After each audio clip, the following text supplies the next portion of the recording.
বন্ধুরা, বাংলাতে সত্য ও তথ্য ইউটিউব চ্যানেলে আপনাদেরকে স্বাগতম। আজকের সত্য ও তথ্য, সৌন্দর্যের উপর পরীক্ষায় পাশ করলেই চাকরি।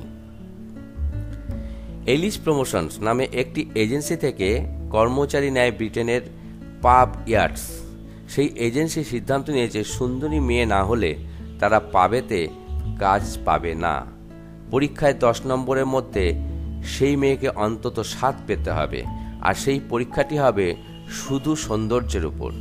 পরীক্ষায় পাশ করলে তবেই তারা মদ বিক্রির চাকরি পাবে। এজেন্সিটি সম্প্রতি ফেসবুকে একটি ছবি পোস্ট করেছে। ছবিটি একটি মেয়ের। ছবির ক্যাপশনে লিখেছে, স্টাফ হওয়ার মতো যোগ্যতা নিশ্চয়ই এর নেই, তাই না? সেই মেয়েটির নাম জেন গার্নার, বয়স 30 বছর।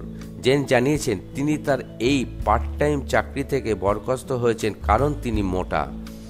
শুধু স্থূলকায় হওয়ার জন্যই তাকে মাসে 3 থেকে 5 ইউরোর চাকরি হারাতে হয়েছে। মাসে 3.5 ইউরোর চাকরি হারাতে হয়েছে। জেন আরও অভিযোগ জানিয়েছেন তার এক সহকর্মী প্রতিক্রিয়া দিয়েছেও বিশাল। জেন জানিয়েছে শর্ট সার্ভ করার চাকরি তাকে আত্মবিশ্বাসী করেছিল, কিন্তু তিনি এখন অপদস্থ হচ্ছেন। একটি মেসেজে এলিস প্রমোশনের ডিরেক্টর লিসা স্যানমন জানিয়েছেন তিনি গ্রুপে দেখতে অনেক খারাপ মেয়েদের দেখেছেন। মেয়েদের 7 বা তার বেশিও পাওয়া উচিত। যদি সেটাই হয় তবে যেন তাকে ছবি পাঠানো হয়। তিনি ভেবে দেখবেন। লিসার এই মেসেজের পর তার বিজনেস পার্টনার হলি মুলডন জানিয়েছেন লিসা যেন তাদের কর্মচারীদের সাইজ দেখে, সেই সঙ্গে এটাও দেখে যে সেই সব মেয়েরা কেমন দেখতে। ভাবুন তো, সুন্দরী না হলে চাকরি নেই, পরীক্ষা শুধুমাত্র সুন্দরের ওপর।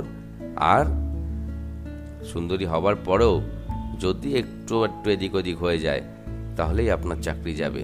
ছবিটি দেখে কি ভাবছেন? এরকম সুন্দরীও চাকরি পায় না? বন্ধুরা, আজব তথ্য।